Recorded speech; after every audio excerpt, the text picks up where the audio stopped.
যুদ্ধের বিরাট ধাক্কা, মাসের প্রথম দিনই এলো দুঃসংবাদ। দাম বেড়ে গেল এলপিজি সিলিন্ডারের। আকাশ ছোঁয়া হয়ে গেল ১৯ কেজি এলপিজি সিলিন্ডারের দাম। ১ মে থেকেই নতুন দাম কার্যকর।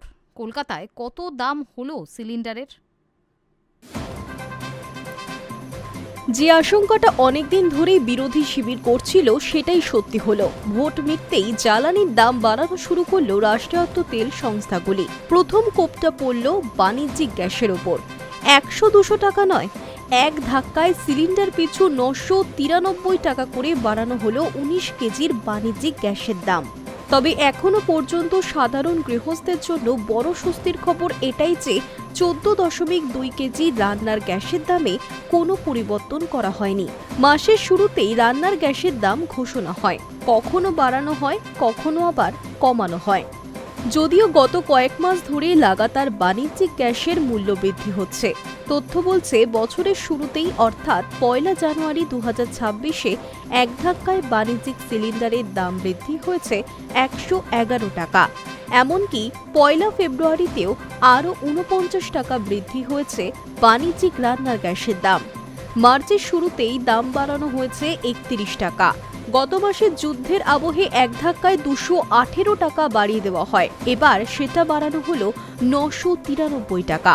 সংশোধিত দামের তালিকা অনুযায়ী ১ মে কলকাতায় ১৯ কেজি অর্থাৎ বাণিজ্যিক রান্নার গ্যাসের দাম বেড়ে দাঁড়ালো ৩,২০২ টাকা।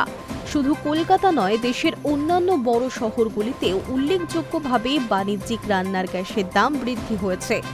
দিল্লিতে নতুন দাম বেড়ে দাঁড়িয়েছে ৩,০৭১.৫ টাকা। তবে স্বস্তির খবর, গৃহস্থের সিলিন্ডারের দাম বাড়েনি।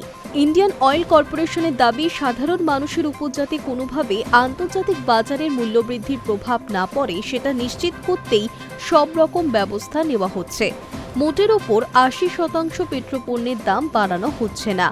মূলত হোটেল, রেস্তোরাঁ এবং বিভিন্ন বাণিজ্যিক প্রতিষ্ঠানে ব্যবহার করা হয় ১৯ কেজি অর্থাৎ বাণিজ্যিক রান্নার গ্যাস।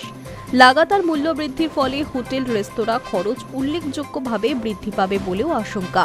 আসলে বিশ্ববাজারে পেট্রোলিয়ামের দামের তুল্যমূল্য বিচার করে দেশের অয়েল মার্কেটিং সংস্থাগুলি পেট্রোলিয়াম পণ্যের দাম নিয়ন্ত্রণ করে। এই মুহূর্তে বিশ্ববাজারে অশোধিত তেলের দাম অনেকটাই বেশি, যার প্রভাব এবার বাণিজ্যিক গ্যাসে পড়ল। Hi news network.